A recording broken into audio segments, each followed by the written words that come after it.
Welcome back to Pure Signal, back in the friendly confines of our studio, nestled in the warm and toasty Dallas, Texas. This episode being recorded before Ice-Mageddon hits this weekend. It's Friday. Weather's coming in tonight.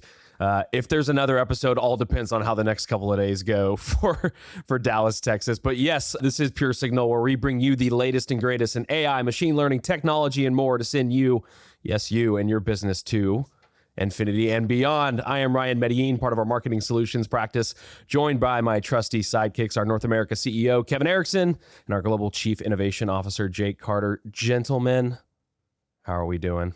We got relegated to sidekicks. It's okay. I mean, he's the talent. Yeah, okay, I that's fair. understand that. I mean, he's going to be wearing a jacket. I mean, it's like... Again, anytime I can put the C-suite as a sidekick to me, this is the one format I get to do that, I might just take it. We're doing great, Ryan. It's Friday. Yeah. We're about to go into snow days. We're doing great. Everybody prepped up, faucets covered outside. Nope. But they will be by tonight. Did you prep yet? Did you cover up the plants? Well, let's clarify.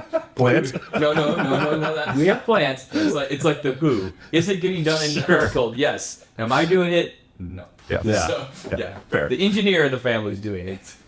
Well, you'll appreciate this, Ryan. So we did, like the rest of Dallas. For anyone listening outside Dallas, we don't do ice very well or snow. What we do is, or weather of any kind, we panic really well. So on Tuesday, we tried to go stock up on groceries, thinking like if we stock up Tuesday, obviously that'll last us. But the grocery store was pretty empty on Tuesday already. Yeah, we should call HEB on the podcast and ask, do they just stop their distribution?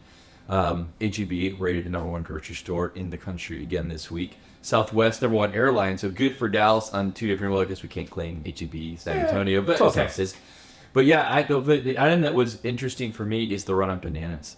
The run on bananas? Yeah. I didn't catch Bananas that. are gone. I get eggs. I get Toilet paper. Like, who is creating a winter storm? Gonna be in. Gonna have 72 hours where I can just kind of relax, hopefully have power, and watch some football and have a banana. I mean, That doesn't make any It sense. does not make any sense. Everyone needs their potassium, but I don't think they... I will. This is the last thing I'll say. We could talk about real things, but No, you're good. Somebody sent this to me, and I thought it was really funny. Yesterday, it was the Texans pre-ice essential checklist, and it was. And who put this out? I don't know. Someone was just sending it around. Who's your source? HEB, definitely HEB. It was water, bread, and milk. Not that we eat them together, but it seems like a crime not to buy them together. Eggs, one overly dramatic Facebook post that says something like "Stay warm, y'all," and a stop at the liquor store, so that you don't have to. Well, I think they phrased it so you don't have to be sipping NyQuil in the one room of your house that you're warming with the rest of your family. That is true. The liquor store is one of my fond memories of March 13, 2020, as we were sitting in this building trying to figure out what we were going to do. Was my last stop home at the liquor store, and I'm like, I need to get some supplies. You do. I did not eat bananas that particular night, but what is bananas? But this time you will. Is I had a family member who lives in Kansas that is squarely in the same storm format, who texted me earlier this week and suggested that we were welcome to come stay with them for the weekend because they would have power. And I'm like, your weather's going to be worse than ours. I mean, I understand that that the ice has impacted the roads. Again, my sidekick and friends know that I still struggle a bit coming from the upper Midwest in terms of learning why no one can drive down here. But I understand that why it is and accept that. But it is kind of interesting the way that we react to weather down here, which is simply we are a bunch of babies. Absolutely. Yeah. So I don't know what the rest of the country is, but that's where we're at today. Yeah. But Again, stay tuned next episode to see how we did, right? see When people where are listening to this, yeah. it could be a different situation. Yeah, the headline that came across my phone was storm that's going to impact 40 states, so 75% of our country is about to begin. And I'm like, was that breaking news? Breaking news. Like, the one storm is going to hit 75% of the country, and it's starting in 22 minutes. Like, get hunkered down. And I'm like, what in the world? Yep. Like, So let's stop the madness. Ryan, can you do? Yeah, no, I was Yes. going to say, it's very interesting the timing of this storm because January's been very mild. It hadn't been very cold. So it kind of really now feels like the kickoff to 2026 with this storm coming of like, we're getting the cold weather, we're in it. And that ties in beautifully to what we want to talk about today, guys, because we are giving our 2026 outlook. We've made predictions, we've had visions.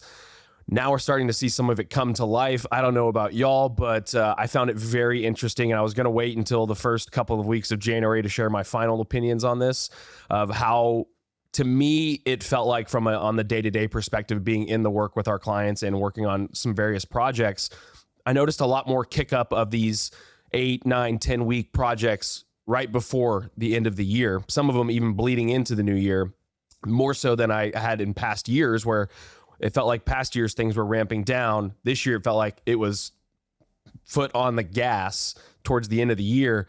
And so I wanted to wait as we got into January to see what that exactly meant from my perspective of, are they going to continue that momentum into the new year? And it's doubled, right? So if we were moving fast in December, we're going light speed now on the work that I'm seeing and the way companies are trying to, lay out the foundations that we've discussed for various initiatives they had. AI, of course, being a big one where you want to make sure your house is in order before you start plugging in the fun stuff. And yeah, so far in January, what I'm seeing is just it's people are starting to prove that they were serious about this momentum that they were carrying into the new year. So that's my opening statement. I'll leave that to you all because I think really what I want to hit on is, this first month is the reality check of everybody had these big dreams and ideas for what the next year is going to look like. And we're here to break those down and see if that's what we're starting to see to kick off the new year. Well, I'll start.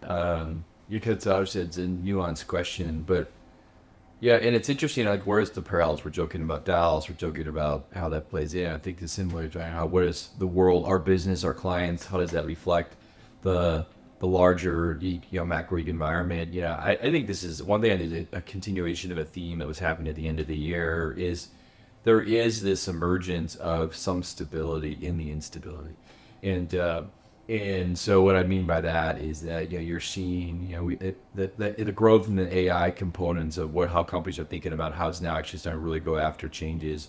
I think we're going to continue to see that acceleration. The conversations we're having with our clients is not about give you some AI, give you some task velocity. It's about help me rethink about my business and my whole supply chain ecosystem, which is really fun.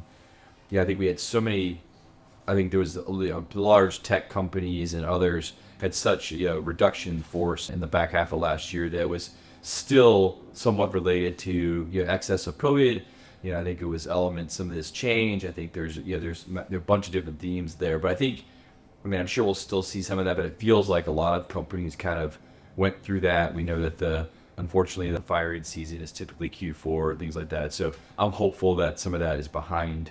I think that going into the year, there's obviously still some just uncertainty of macro uncertainty. A couple different themes. I don't need to dominate the conversation, but kind of what's going to go happen with the Magic 7? Where are they going to be for this year? How is that going to play out?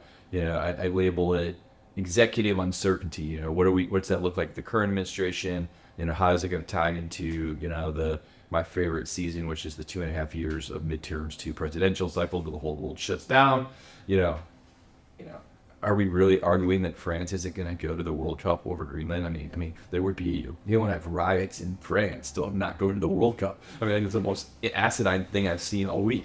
It's like we're going to cancel a Super Bowl because there's no bananas in Dallas, Texas due to the storm. And it's like, I think that there's a lot of just, I think we're going to consumer behavior is up and down, consumer hiring, whatever else. So my whole point of all that is that I think you have all these conflicting measurements that are up and down. And I think that we're becoming, in companies and really society, we're becoming more comfortable operating a bit in that uncertainty. And I think that you're going back to the themes that we typically would go back to society, our clients, company, this podcast, which is do right by your customers, grow and innovate, care for your employees. Those themes are timeless in the midst of everything you're doing. And now if you can throw on, hey, this huge technological and process change that is giving you a moment to rethink your business in a way that is really fun, creative, and working through that. I think we're wired as clients. I think our company, I think the three of us, we're wired to thrive in in fun change, and I think it's the constraints of how things operate that get annoying. And I think, so I'm still really optimistic, even though I know there is a lot of things that chip away at that we just have to kind of continue to push our way through.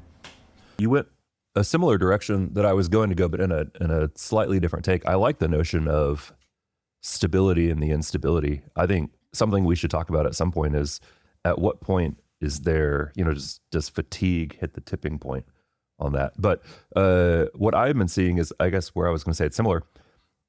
I still see the growth momentum to everything that you were saying. Company is saying like, okay, there is still this opportunity for transformational change, but tied largely to a lot of the instability that you're talking about, or uncertainty. Yeah.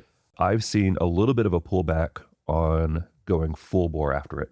Meaning, and then I'm totally anchoring to just the conversations I've had the last couple of weeks, a bit more of a, yeah, we want to see progress here, but what can I do, closer in, shorter term, that's going to show measured progress and give us the optionality of then saying we're going to go all in or we're going to pivot. Yeah, which I think goes back into, I've seen that too, and so the conversations that we're having, I've been having, but I think it also ties back to, I guess some of my go back to core tenets, but it's really around what's the business outcome, what are you trying to achieve, how do you measure it.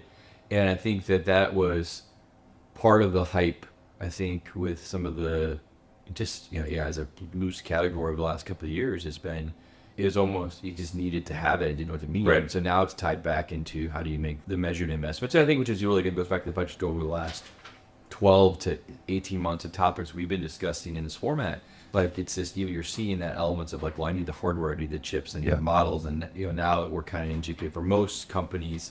It's going to be a bit more nuanced in that. It's going to be how you leverage those things, how you work through those things, and and the models. I mean, literally the models are evolving too in terms of what's their revenue model, what's their approach. So looking through that, these can continue to change, and but I think so. It drives to that outcome to where hey, we kind of know what the horizon looks like. Let's be pointed towards that, but let's have more measured elements. And I think, again, there's a lot of reasons why. I do think unfortunately, the U.S., the whole political cycle just causes such, there's this window of time before things shuts down again as you get into the next cycle. And I really hope that over time that goes away. But right now we're caught in this loop of decision making, and it can only occur, so we'll see. Yeah.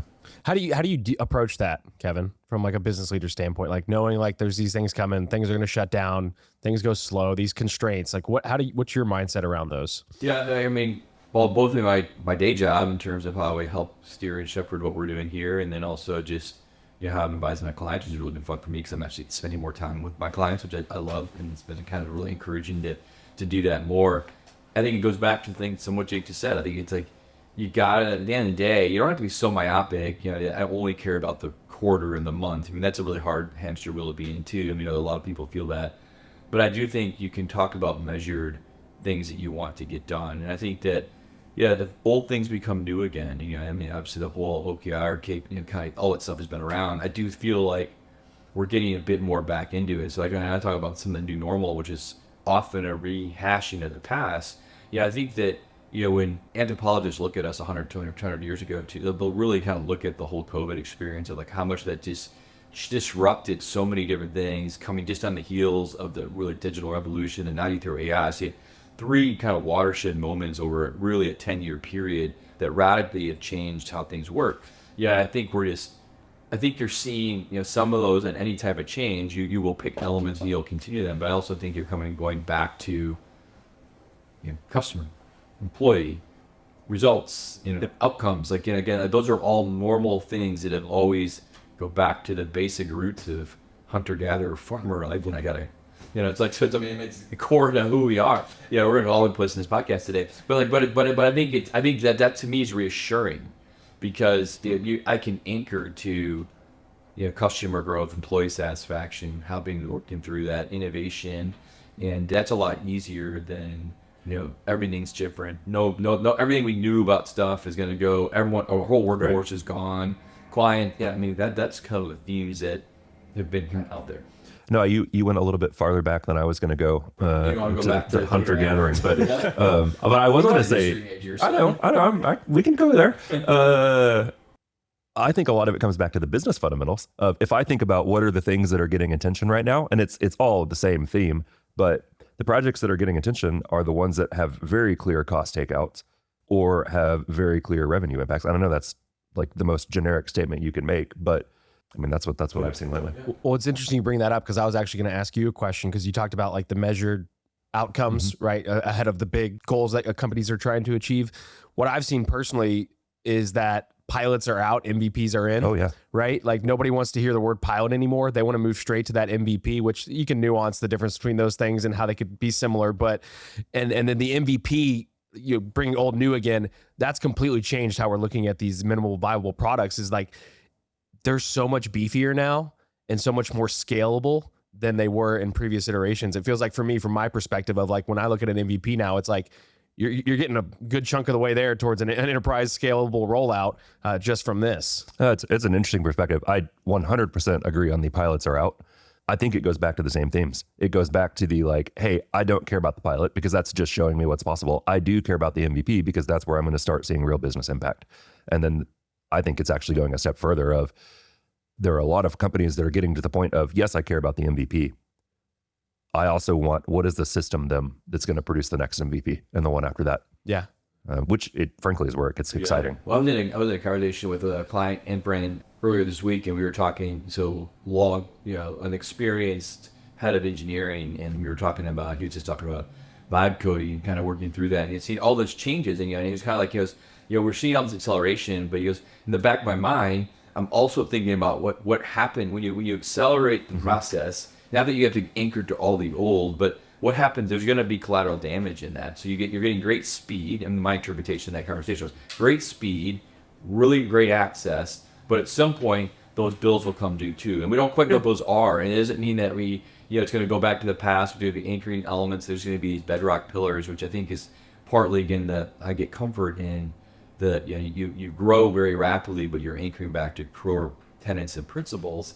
I'm at a slightly different pivot, a theme that we've talked about last fall. So it was interesting around this some of the data that suggests that who's C-suites, right? You're seeing older gentlemen, women, the gender there, but older individuals that are in those roles and they're sticking around, staying that. Again, think if you were to go, give me the top 10 executives, in kind of the popular cycle, many of those are, you'd still go to Ellison and Diamond and all of some kind of these, and then you've got this emergence of very young. But what's interesting to me, going to our sports, we can talk about sports because Vincent's not around anymore. But it's like is you look at the NFL coaching, it's a very similar thing. You're seeing this emergence of very experienced coaches in their 60s and even older, whether it be for head jobs or key lieutenants. And then you see very young, which kind of sucks for my generation because I'm in that middle in between where you're not seeing. But I think it really speaks to what we're seeing in the business and society is that I either want an experienced pro that's shown that it can continue to learn and grow, whether it be a CEO, executive suite coach, or I really want something that's really fresh and young and new, and I'm willing to take the disruption associated with that. And I think that we'll keep on going between back and forth, and we're seeing companies do this. We're seeing, I think, again, another example, a really silly example in kind of the NFL coaching, but I think it speaks to this, those two pillars of like experience and freshness. And I think we're really struggling a bit to what it looks like. And I think you're starting to see the experience angle is winning a bit more right now. Well, interestingly enough, I mean, I'm reacting to the first part of your statement. You're talking about the vibe coding, but I'll connect it to the end. To me, I'm like, man, we've seen this tape before. Like this is low code again to me. Now it's more powerful. Now we're offending our other probably. That's our goal today. We're going to offend everyone. Equal opportunity offensiveness. But I mean, we're democratizing the technology. I think that's fantastic. We have these amazing, powerful tools. To your point, we are also implicitly building some debt that's going to become due. But back to your, the voice of experience. If I play that out, the way I actually think that could go is I'm going to say maybe more classic CIOs actually are going to become very important because those are the voices of reason that are going to be able to say like, no, this is how you do this without incurring the security risks and the technology debt and all of that. Yeah, I want to be the one who would build on that is to, I think that It's how does old things become new again? Like the absolute things gonna happen, but my suspicion is it won't be in the title CIO because CIO because it's like there's a very strong connotation to what a CIO does, and which is why you saw the rise of CTOs. And so I don't know what it's going to be. That's but I think interesting. it's going to be interesting. I got to see all the different data analytics, AI chief, all that stuff like that. But I do think there's an element of like, hey, I want the stability that comes in certain things, but there's still how do you fight the stigma of overhead, which I think is. We got another combined going back around to old themes, but I've still been interesting. I'm still think that I was talking to one of our internal partners this weekend when he's helping support a client around what is the new management structures, like how do you help advise a company, our clients now, what is the new approach to management and with all these different themes. And I referenced before the firings that happened early in H2 of last year, and I still have a really strong negative reaction, not to the firings, but to this idea that we're going to strip out management, and that we've, because of our ineffectiveness of management, we're just going to get rid of it all, and we're just going to have no people managed, which I think is a really flawed organizational behavior or concept. Yeah, it's interesting to me as I look at my own priorities for this year, which is really how do we spend more time and more focus with a smaller number of people, whether it be 5 to 10 leaders in North America, a couple of key clients. And I think really realizing that I think that in this world, tying it back, I think, Jake, to your statement a little bit around shorter term results, having measurable impact, is that in this world where there's like a zillion things you could do, I think actually having greater emphasis and time spent on fewer things, fewer elements in today's world will lead to greater outcomes. And we could debate whether that's more than just today's world, but I think that's we're a little bit going into 2026. Yeah, I like that. Yeah, and one of the things too you mentioned, and I think I keep hearing the word simple and basic, because you mentioned earlier about like, hey, how do we do best to serve our client? How do we do best to serve our people? To me, it feels like in this world, as a leader, if I'm thinking about how I'm accomplishing those two things, you have to keep it simple at the beginning and focus on those two things, and then build out from there of what does that look like from both of those lanes. So I think a lot of what you're sharing makes sense to me in the sense of like, those two lanes of the focus. Okay, now let's expand that and figure out what that looks like in practice. So, and that does lead to, the conversation around like, what are we seeing most so far? What do you expect to see most of? Like, is it a change of structure or is it a change of behavior? One could make the argument that they go hand in hand, and, pick which one you want to go first in that scenario, but would love to get your thoughts both. Jake, we'll start with you, like structure, behavior. Yes. And, no, I mean, my theme for the year, and again, this is kind of technology focused. You mentioned the pushback against pilots. My theme for the year was, I think this is the year, specifically if I think about, let's say, AI and AI adjacent technologies, that we move from experimentation, we're experimenting with all these things, to, I'll say, industrialization, meaning we've got wholesale programs around this. My reason for saying yes and is if I follow the implications, like your classic people process technologies, if you're going to industrialize, you've got to hit all three. So I think there are the structural changes that will happen. I love that you bring the people element back.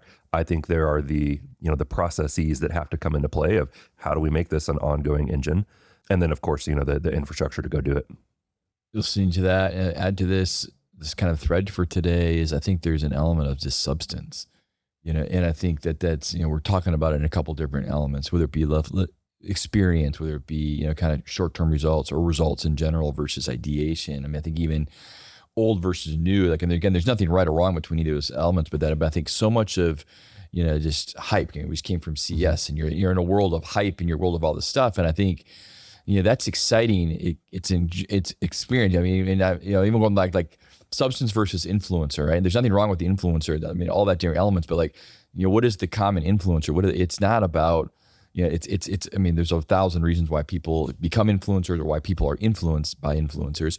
But I think at the end of the day, it'd be interesting if we're getting back into a world where impact, results, working through this. And I think there's some other kind of emerging themes that are coming out of this, which is, people reading more, people reading books more, people taking more time off their digital. I mean, there's a lot of like, I think there's definitely a renewed focus on health, whether it be, again, themes that are in a lot of the areas that we kind of like, which is around the whole tech wearable and all that side of it. But just in general, there's a better understanding of what it takes. Like we're seeing societal trends that are changing in terms of just, behaviors.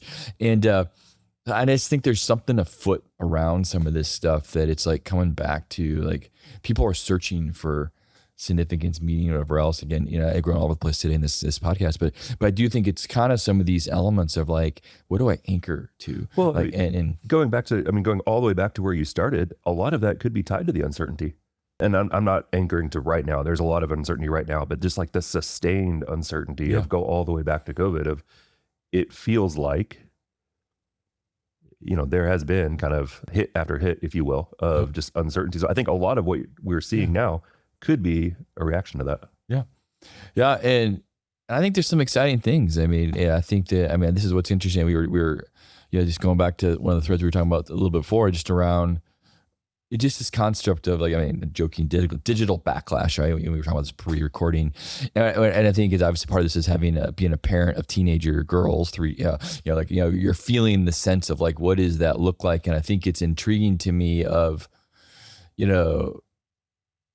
society is so much better. I'm so much better because we have access to tools and information. I wouldn't want that back. But again, what is the right balance? How much do you use? We were joking about the weather. I think I hope that people are safe this weekend. I hope people aren't disrupted. But at the same token, it's just every single event becomes like the biggest thing ever.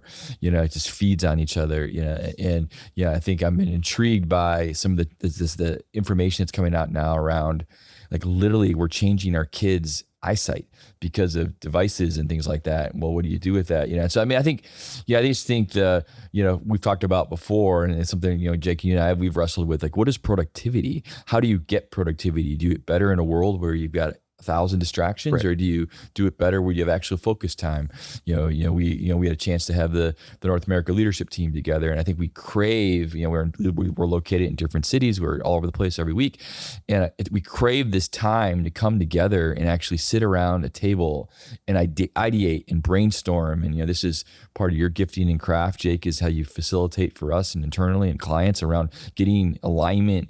And it's just yes, there's tons of tools that allow you to do this in a digital way or a distributed way, but there's just something comforting about coming in, about the power and the energy of like momentum that happens when you are together. And I just think you're seeing that play out in other areas. And so I'm encouraged by this, whether it be in business, I'm encouraged by live music. I'm encouraged by rise of these different things that are ultimately going back to people, going back to community and connection. I'm sorry, I didn't mean to interrupt you. So you see the human being a big theme this year? I do.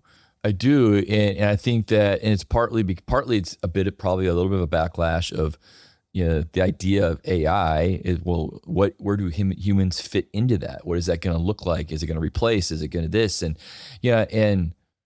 automation's replaced humans in roles for the start of time. So there's nothing new. Maybe it's at a different scale, maybe it's whatever else. But I do think that in a world where you don't know what that looks like, I think you do know what experience is more. And I think, my hopeful and really belief is that it's a both and. You're going to have a rise of both, and we're going to continue to adapt and find ways that make it sense. And I just hope that for individual, again, this is not my hopefulness, is that we, as an individual, where you thrive best.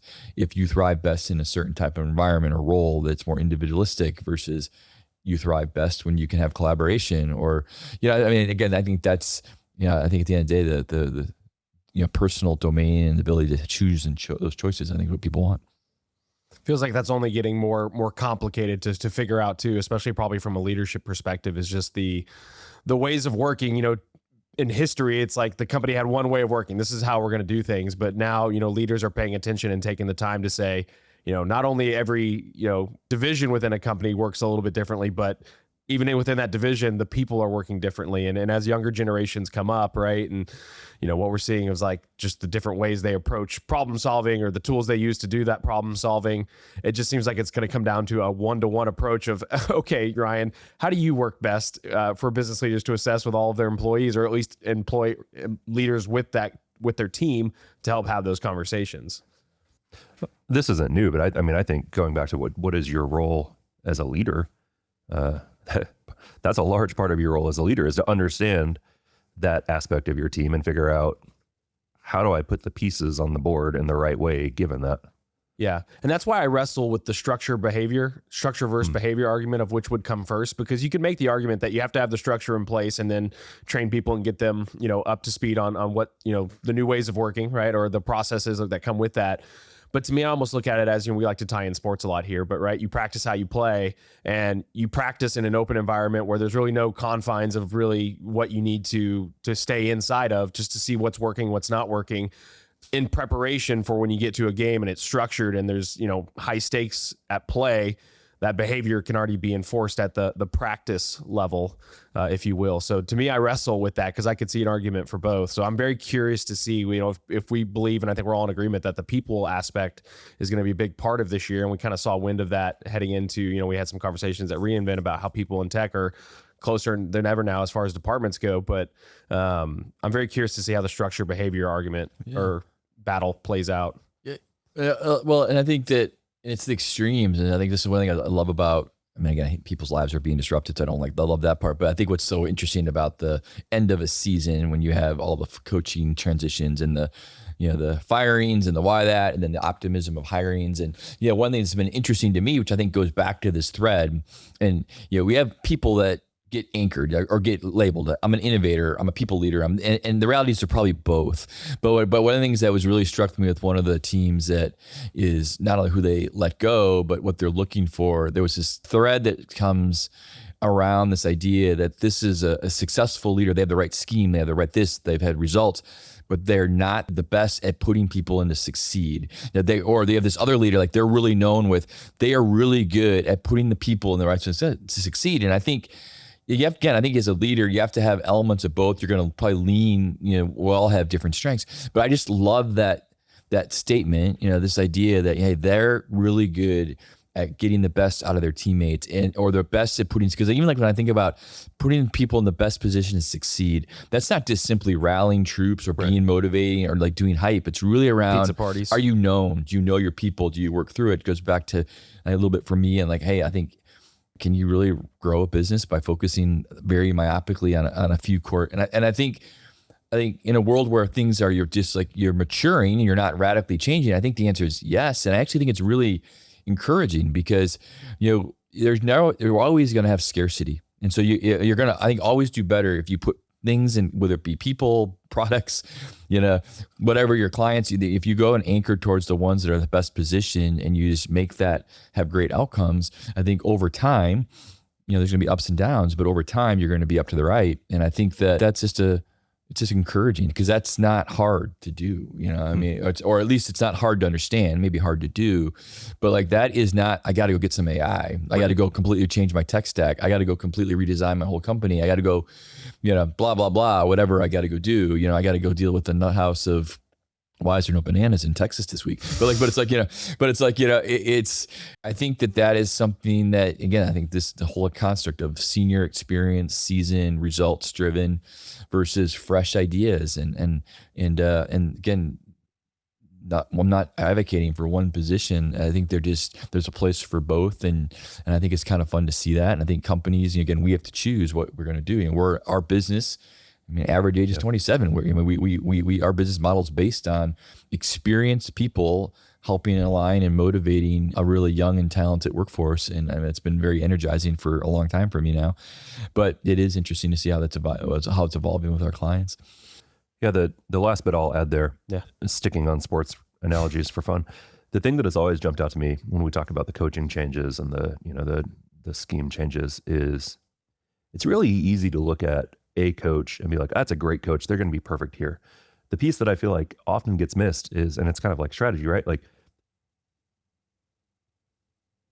I would say there's no good strategy or bad strategy. There's a strategy that makes sense for your company, given the environment that it's in. Same thing with coaches. Mm-hmm. Maybe there's good coaches and bad coaches. I will allow that. But, a good coach one place might not be a great coach somewhere else, given the dynamics. But coming back to what you were saying about growing your people, I think, that's where there is some intentionality that's required of your job is not just to say, oh, give me the AI, let's go, mash that in, but figuring out, well, what's the right fit for us, given what we're trying to do? What are the people that we need to go do that? Yeah.